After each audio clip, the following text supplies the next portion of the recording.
So let's get a little bit more serious. My last video on this game was a joke, I know. So here's the real first impressions or review, and I think it goes without saying, but there will be a few comparisons between this game and other trading card games out there. Hey everybody, what's up? It's Pachosaurus getting close and personal with the Elder Scrolls Legends. According to a community moderator on the forums, the current closed beta is sort of a soft launch for the game. What this means is that invites are being given away more loosely, so if you wish to gain access to the game this early, you might want to sign up and post a comment on one of the threads there asking for an invite. There is a specific thread over there asking people to ask for their invite if they haven't received one yet. I had a friend of mine post on it, and the next day he received an invite, and now we are enjoying the game.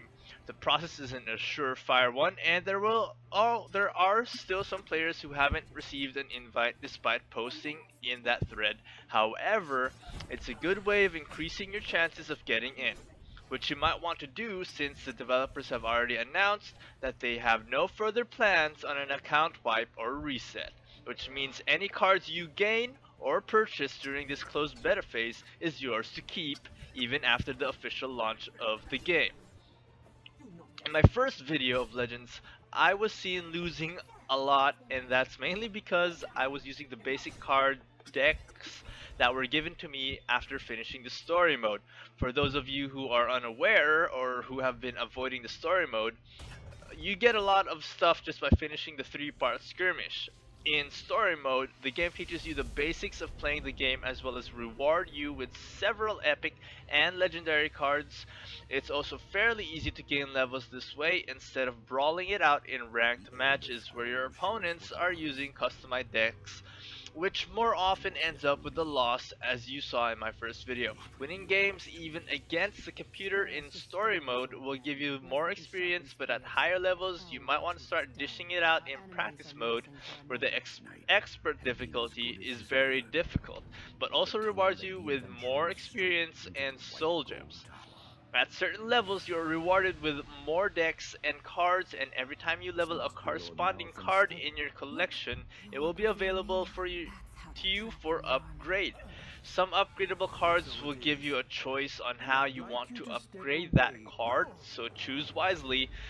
So in a way, story mode is basically the newbie's tutorial and guide to the game, but don't take this mode lightly. Even if you are an experienced trading card game player, you definitely want to check this out and the rewards they give out for simply completing the story mode. Moving on, players of Hearthstone will be glad to know that Elder Scrolls Legends shares the same mana mechanics, or magicka as it's referred to within the lore of the Elder Scrolls. However, if you got used to having a minimum and maximum of 30 cards in a single deck, Legends requires decks to have a minimum of 50 cards in a deck and a maximum of 70 cards. Cards are divided into 7 types of colors, red being strength, blue being intelligence, yellow for willpower, green for agility, indigo or purple or violet, whichever is more akin to your taste, for endurance, and white for neutral. And then there are the dual or 2-type attribute cards. Another new mechanic that I have only seen in Legends is the rune system and the dual laning mechanics. In Legends, players are given a starting amount of 30 health with runes set at 5, 10, 15, 20, and 25 marks. Every 5 health that is depleted, a rune is destroyed and you draw a card. One interesting thing about this is its combination with the prophecy cards. Upon drawing a prophecy card, you are given the choice to play that card without any cost. Yes, for free. So if you draw a prophecy card from a rune with the cost of 9 magicka, you can immediately play that card.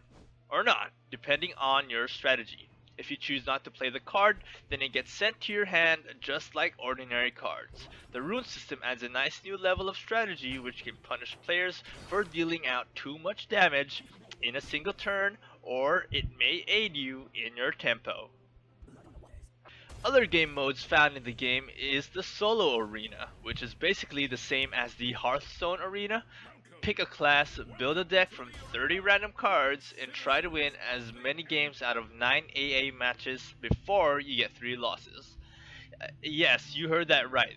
30 random cards. In the arena, you use 30 random cards, but you will also get to add 1 random card into your deck per victory. Some games, however, have an added twist to the dual lane mechanic. Ordinarily, each match has 2 lanes. A field lane, which is the normal lane, and then there's the shadow lane. In the shadow lane, each creature you place in that lane is given a cover status where enemy creatures are unable to attack it. Spells, however, are a different matter. Most matches are fought with the field lane and the shadow lane, but in the arena, some matches will change the shadow lane into something else, which may vary from reducing card costs to adding 1 health to any creature played in that lane. Your opponents may also be more difficult, starting off with more health points or with creatures already on their lanes. Rewards in solo arena depends on how many opponents you defeat, and a perfect 9 out of 9 will give you 2 card packs, 50 promotion coins, 50 soul gems, and many card unlocks. In my opinion, this game mode is pretty easy for any experienced TCG player, but if you want a real challenge, you might want to go into the Versus arena. The Versus arena has the same mechanics as the solo arena. However, this time you're going up against other players instead of AI computers, and the rewards are much better. There are no match modifications in this mode, however, and matches are just ordinary ones. With only 7 wins, you can be rewarded with 2 card packs, 50 coins, and a legendary card unlock. So it's definitely worth the risk, but don't worry. Win or lose, you are always guaranteed at least 1 card pack every time you enter the solo arena or the versus arena. To enter any of these 2 arena modes, players must purchase a ticket from the store, and each ticket costs 150 coins. Or, alternatively, you can purchase them with real money for $1.99 for 1 ticket and $9.99 for 6 tickets. But hey, if you're not feeling like a pro at deck building, that's no problem. Fight your way in the versus mode, rise in rank, and get rewarded for it at the end of a season. Seasons currently last for about a month, and versus mode currently only has ranked play. However, a placeholder for casual matches is already in the works, and I think ranked play is still the best way to play the game. Alright, so what about in-game purchases? The store card packs are being sold for 100 coins per pack, and the minimum real money payout is $2.99 for 2 card packs. Each card pack contains 6 cards, and the best value for money purchase is set at 60 card packs for $69.99. However, if you don't feel like spending at all for the game, then no worries. Just like Hearthstone and MTG Online, Legends has daily quests that reward players for completing them, and each time you level up, and each time you win 3 matches in Versus mode, you are rewarded with coins, soul gems, avatar card unlocks, and card packs. Oh, and to determine what kind of card unlocks you get, you'll have to check out your avatar and which race you set it as. For instance, if you set your avatar as a Dunmer, you might find yourself getting more Dunmer cards as card unlocks. Also, in practice mode, you can grind yourself some soul gems. For every win, each difficulty in practice mode will yield you corresponding soul gem rewards. Novice will give you 5, Adept will give you 10, and Expert will give you 20 soul gems. Okay, so I've mentioned soul gems a good number of times in this video, but I've yet to explain what they are.